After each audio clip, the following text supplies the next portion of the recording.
아멘. 좋으신 하나님이 주시는 은총과 또 평화가 사랑하는 여러분들과 함께 하시기를 빕니다.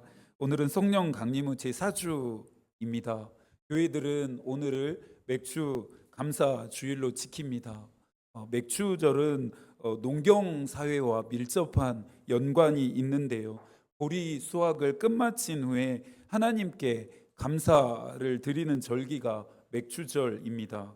저희 교회는 7월 첫 번째 주일을 공동체 감사 주일이라는 이름으로 지켜오고 있습니다. 그렇다고 해서 의미가 달라지는 것은 아닙니다. 상반기 동안에 베푸신 은혜에 감사하고 남은 하반기를 하나님의 뜻을 따라 살겠다 결단하기 때문입니다. 지난 상반기를 돌아보니 감사할 제목들이 참 많습니다. 어제 아는 분에게 전화를 받았습니다. 맥주 감사 주일을 준비하면서 문득 생각이 나 전화하셨다면서 상반기 동안 수고하고 애쓰셨다는 격려를 해 주셨습니다. 격려에 감사하면서 은혜가 아니었다면, 도우심이 없었다면, 많은 분들의 기도가 없었다면, 또 함께하는 교우들이 없었다면 아무것도 할 수 없었고 또 누릴 수 없었을 거라 대답했습니다. 올해를 시작하면서 하나님 앞에 결단했던 것들 생각나시나요?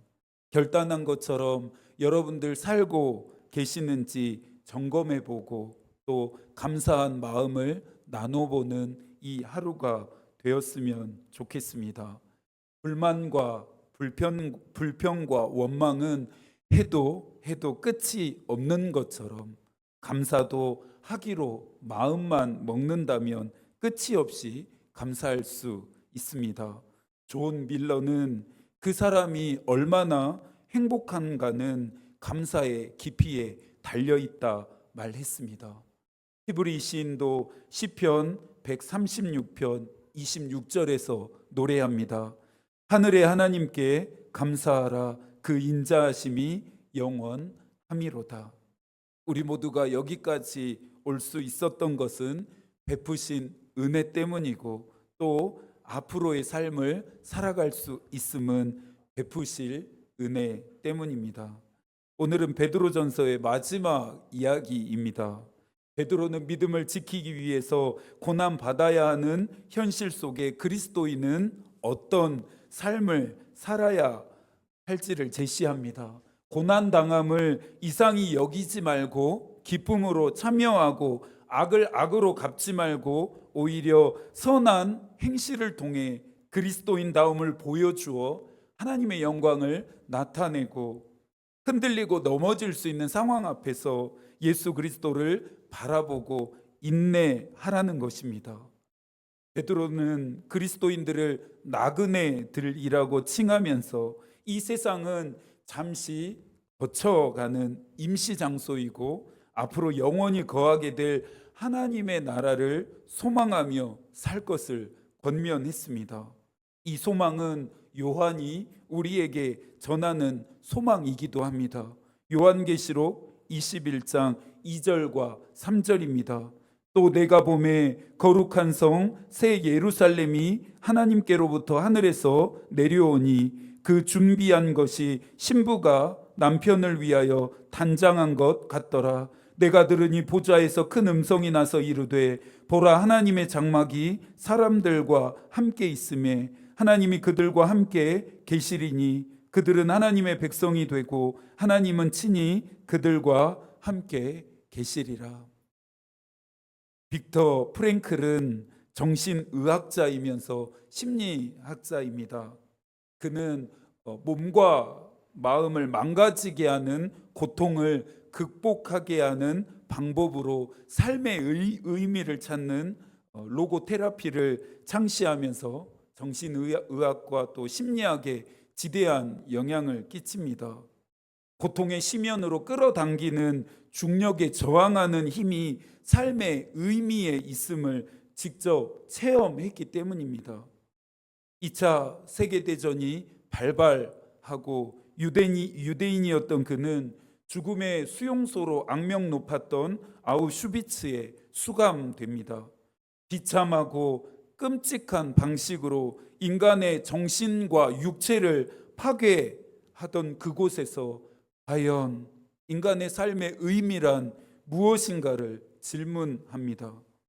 당시 프랭클과 함께 수감되었던 사람들에게 가장 절망적인 것이 무엇이었는가 물었더니 하나같이 자기가 얼마나 오랫동안 수용소 생활을 해야 하는지를 알지 못하는 것이라 대답했다고 합니다.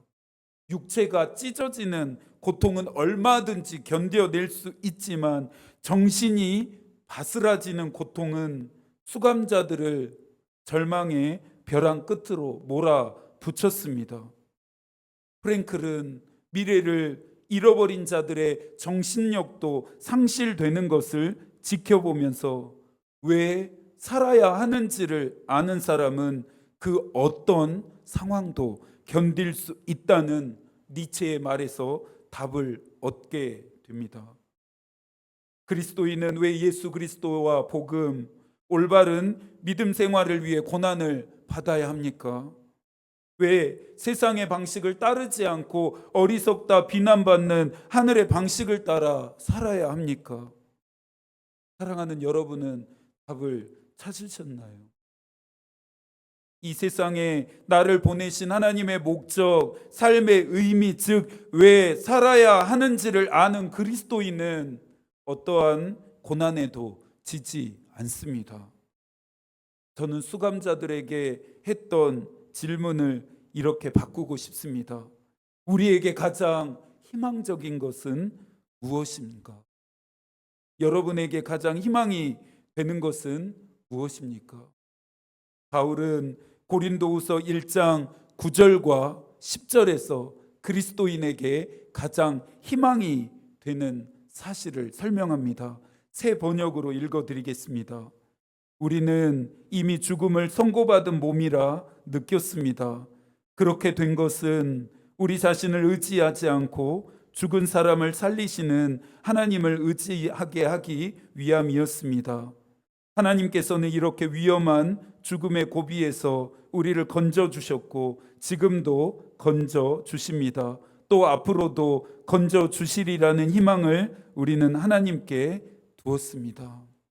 그리스도인의 가장 큰 희망은 임마누엘, 하나님의 함께 하심입니다. 베드로는 서신 끝에서 장로들에게 먼저 권면합니다. 여기서 장로는 당시 소아시아 지역에 있던 교회들의 지도자들을 통칭하는 표현입니다. 2절과 3절의 말씀을 한 번 더 읽겠습니다. 너희 중에 있는 하나님의 양무리를 치되 억지로 하지 말고 하나님의 뜻을 따라 자원함으로 하며 더러운 이득을 위하여 하지 말고 기꺼이 하며 맡은 자들에게 주장하는 자세를 하지 말고 양무리의 본이 되라. 베드로는 믿음의 위협과 도전 앞에 직면해 있는 성도의 지도자들에게 더한 엄중한 책임을 묻습니다. 저에게도 주어진 책임이라 생각하니 어깨가 무거워집니다. 장로들에게 권면한 것은 세 가지입니다. 첫째, 억지로 하지 말고 자원함으로 할 것. 둘째, 더러운 이득을 위하여 하지 말고 기꺼이 할 것. 마지막으로 주장하지 말고 양의 무리의 본이 되라는 것입니다. 장로들은 모든 면에 있어서 성도들에게 본을 보이라는 것입니다. 오늘까지 살펴보았던 베드로전서의 모든 교훈과 가르침을 가장 먼저 따라야 할 자들이 장로들입니다. 교회의 지도자들입니다. 선을 행하며 고난 당하는 일에 앞장서야 하고 믿음의 위협과 도전에 지지 않아야 하고 하나님의 영광을 나타내는 그리스도인다운 삶을 교회의 지도자들이 가장 먼저 보여주어야 할 책임이 있다. 베드로가 말하고 있습니다. 베드로전서의 말씀을 준비할 때마다 그리고 모든 말씀을 준비할 때마다 교우들만 듣고 적용해야 하는 말씀이라 생각하면서 준비한 적은 없습니다. 가장 먼저 나에게 주시는 나를 향한 말씀이라고 생각하면서 나의 믿음과 삶을 먼저 점검했고, 회개할 것은 회개하고 돌이킬 것은 또 돌이키면서 결단해야 할 것을 결단하고 있습니다. 저에게 맡겨주신 양무리인 교우들에게 본이 되려고 애쓰고 노력하고 있습니다. 물론 이것은 저의 결단일 뿐, 또 교우들은 다른 평가를 하실 수도 있을 것 같습니다. 예수의 가르침이 힘이 있는 이유는 행하면서 가르치셨고 삶으로 본을 보이셨다는 데 있습니다. 제자들에게만 요구한 것이 아니라 실천과 행함의 자리에 예수께서 가장 먼저 나아가셨습니다. 제자들은 그런 예수를 따라가기만 했으면 됐습니다. 삶의 본을 보이신 예수를 따라가면서 제자들도 점차 예수의 모습을 닮아갔습니다. 맹자는 진심편에서 군자가 누리는 세 가지의 즐거움을 말했는데요, 이를 군자 삼락이라 합니다. 그 중에서 두 번째가 양불, 괴어천, 부작, 어인입니다. 뜻을 풀이하자면 이렇습니다. 고개를 들어 하늘을 우러러 부끄러움이 없고, 고개를 내려 사람들한테도 부끄러울 게 없는 삶을 살라는 것입니다. 책을 읽다가 만난 이 내용 앞에 한참이나 머물러 있었습니다. 고개를 들어 하나님을 우러러도 부끄럽고, 고개를 내려 교우들한테도 부끄러운 뿐인 제 삶을 돌아보게 되었습니다. 그리스도인의 삶이란 이런 것이 아닐까요? 하나님이 보실 때도 부끄러움이 없고 세상이 보기에도 부끄럽지 않은 삶을 사는 것입니다. 여러분은 어떠신가요? 우리가 끊임없이 해야 할 질문이 있습니다. 나를 통해 하나님이 어떤 분이신지 증거되고 있는가? 나의 삶을 통해 복음은 증언되고 있는가? 믿음 생활을 해가는 나는 과연 예수를 닮아가고 있는가? 믿음 생활을 하는 나는 영적으로 성장하고 성숙해 가고 있는가입니다. 나를 통해, 우리의 모습을 통해 세상과 사람들이 하나님을 보게 된다는 말씀하심 앞에 우리는 더욱 긴장해야 합니다.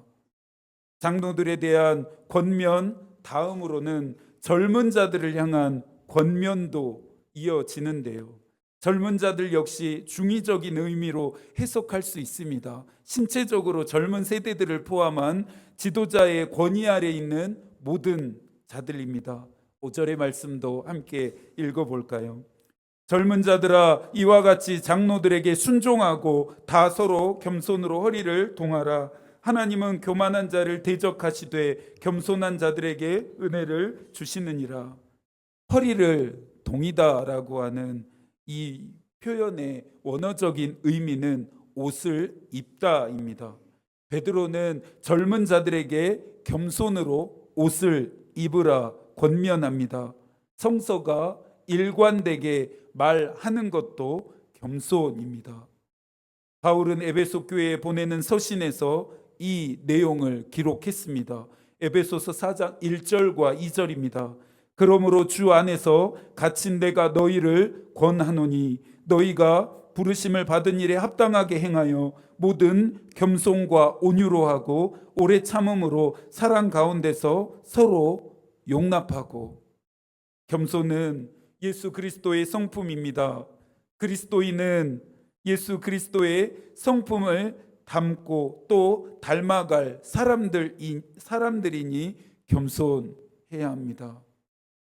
이스라엘 백성들에게 유월절은 애굽에서 해방되어진 감격의 절기인 동시에 메시아이신 예수 그리스도를 십자가에 처형했던 가슴 아픈 절기입니다.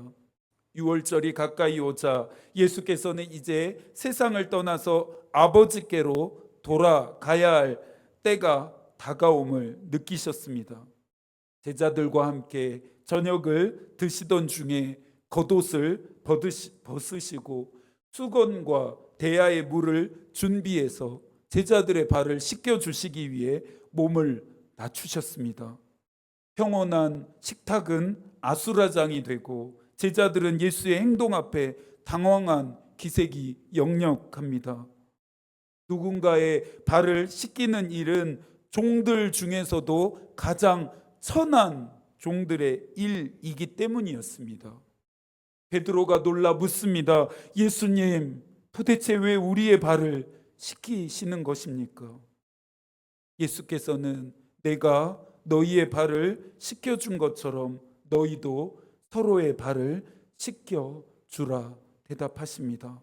다른 사람을 위해 기꺼이 가장 천한 자리까지 내려가라는 것입니다. 이 또한 종의 형체를 입으시고 죽음의 자리로 내려가시면서 예수는 오늘 보이십니다. 겸손은 다른 사람에게 내 자신을 내어주는 행위입니다.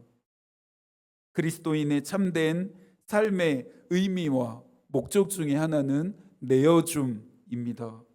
내어줌은 세상의 정신인 빼앗음을 이기고 나만 잘 살고 누리면 된다는 교만함을 해체합니다. 교만한 사람과 겸손한 사람의 특징은 사용하는 언어에 있습니다. 철학자 하이데거는 언어는 존재의 집이다 말했는데요. 인간의 존재와 세계관이 언어 속에 담겨진다 생각했기 때문입니다. 교만한 사람의 대표적인 언어는 불만, 불평, 원망, 비방, 비난입니다. 악함이 깃들어 있는 이 언어는 듣는 사람의 영혼을 상하게 할 뿐만 아니라 하는 자신의 영혼 또한 죽게 만듭니다. 지속적으로 독을 마시는 것과 같습니다. 반면에 겸손한 사람은 감사의 말을 합니다. 겸손한 사람에게는 모든 것이 감사의 제목이 됩니다. 감사의 한자적인 정의를 사전에서 찾아보았습니다. 느낄 감, 살해할 사였습니다. 고마움을 느끼고 그것을 표현하는 행위나 마음이었습니다. 겸손한 사람은 자신의 존재함이 많은 사람들의 기도 때문임을 믿습니다. 그러니 빚진 마음을 가지고 받은 대로 세상과 사람들에게 자신을 선물로 내어주는 삶을 살아갑니다. 놀라운 것은 겸손이라고 하는 이 베드로의 권면이 하나님으로부터 비롯되었다는 점입니다. 하나님은 교만한 자를 대적하시되 겸손한 자들에게 은혜를 주시느니라. 여러분의 언어에는 무엇이 담겨 있으십니까? 여러분은 교만한 자와 겸손한 자 중에서 누구와 함께 하고 싶으신가요? 하나님도 우리 마음과 같지 않으실까요? 베드로는 서로가 겸손하라 말합니다. 인간적인 눈으로는 겸손이 유약해서 아무런 힘도 없는 것처럼 느껴집니다. 하지만 그렇지 않습니다. 예수께서 십자가로 세상을 이기셨습니다. 겸손은 교회를 하나 되게 하고 서로를 예수와 같은 마음으로 강력하게 연결 지으며 세상을 이기는 능력입니다. 베드로의 마지막 권면의 내용을 만나야겠습니다. 9절과 10절의 말씀도 한 번 더 읽겠습니다. 너희는 믿음을 굳건하게 하여 그를 대적하라. 이는 세상에 있는 너희 형제들도 동일한 고난을 당하는 줄을 알미라. 모든 은혜의 하나님 곧 그리스도 안에서 너희를 부르사 자기 영원한 영광에 들어가게 하시니가 잠깐 고난을 당한 너희를 친히 온전하게 하시며 굳건하게 하시며 강하게 하시며 터를 견고하게 하시리라. 세상은 보이는 세상과 보이지 않는 세상으로 나뉘어집니다. 이 신비를 깨닫지 못한 사람들은 보이는 세상만을 쫓아 살아갑니다. 그러나 보이지 않는 세상을 믿는 사람들은 영혼을 깨우고 근신하며 주의합니다. 우리의 믿음이 굳건해져 가는 것을 마귀는 절대 허용하지 않으려 할 것입니다. 굶주린 사자는 먹잇감을 절대 놓치지 않는다는 속담처럼 야생에서 굶주린 사자만큼 두려운 존재는 없습니다. 굶주린 사자와 같이 마귀가 먹잇감이 될 그리스도인들을 찾아다니고 있습니다. 십자가의 은혜와 능력을 경험하고서 고작 마귀의 먹잇감이나 되시겠습니까? 저는 그렇게 되고 싶지 않습니다. 마귀가 원하는 대로 교만해지지도 않을 거고 고난에 패배하지도 않을 거고 버티고 견뎌내서 하나님의 영광을 볼 것입니다. 예수 그리스도와 복음을 위해 그리스도인다운 삶을 위해 받는 고난은 잠시뿐입니다. 바람이 한 자리에 머물러 있지 않고 지나가는 것처럼 고난은 지나가며 끝이 납니다. 우리에게는 모든 은혜의 하나님 곧 그리스도 안에서 너희를 부르사 자기의 영원한 영광에 들어가게 한 이가 함께 하십니다. 저는 이 말씀을 묵상하면서 든든해졌고 희망과 용기를 얻었습니다. 은혜의 하나님이 나를 위하시니 마귀 따위가 세상과 사람이 결코 내 믿음을 꺾지 못할 것을 확신했습니다. 사랑하는 여러분에게도 이 확신이 있으십니까? 고요한 이 아침 이 약속을 붙드시겠습니까? 로마서 8장 31절부터 34절까지의 말씀입니다. 그런즉 이 일에 대하여 우리가 무슨 말을 하리요? 만일 하나님이 우리를 위하시며 누가 우리를 대적하리요? 자기의 아들을 아끼지 아니하시고 우리 모든 사람을 위해 내주시니가 어찌 그 아들과 함께 모든 것을 우리에게 주시지 아니하겠느냐? 누가 능히 하나님께서 택하신 자들을 고발하리요? 의롭다 하신 이는 하나님이시니 누가 정죄하리요? 죽으실 뿐 아니라 다시 살아나신 이는 그리스도 예수시니 그는 하나님 우편에 계신 자요 우리를 위하여 간구하시는 자신이라. 35절부터 39절까지 마귀와 또 세상을 향해 선언하는 마음으로 한 목소리로 읽겠습니다. 누가 우리를 그리스도의 사랑에서 끊으리요? 환난이나 곤고나 박해나 기근이나 적신이나 위험이나 칼이랴. 기록된 바 우리가 종일 주를 위하여 죽임을 당하게 되며 도살 당할 양같이 여김을 받았나이다 함과 같으니라. 그러나 이 모든 일에 우리를 사랑하신 이로 말미암아 우리가 넉넉히 이기느니라. 내가 확신하노니 사망이나 생명이나 천사들이나 권세자들이나 현재일이나 장래일이나 능력이나 높음이나 깊음이나 다른 어떤 피조물이라도 우리를 우리 주 그리스도 예수 안에 있는 하나님의 사랑에서 끊을 수 없으리라. 아멘, 아멘. 온전하게 하시고 굳건하게 하시며 강하고 견고하게 하시는 은혜가 여러분들에게 있기를 축복합니다. 모든 염려 가운데서 돌보시는 은혜 또한 주시기를 소망합니다. 그리스도 안에 있기로 결단하는 여러분들에게 그리스도의 평강 또한 있기를 축복합니다.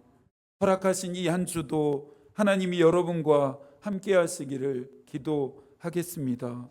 계속되는 무더위와 열대야 속에서도 몸과 마음이 지치지 않으시도록 개인 건강에도 유의하시기를 바랍니다. 하나님의 마음이 우리의 기도가 되고 하나님의 뜻이 우리의 길이 되기를 빕니다. 아멘.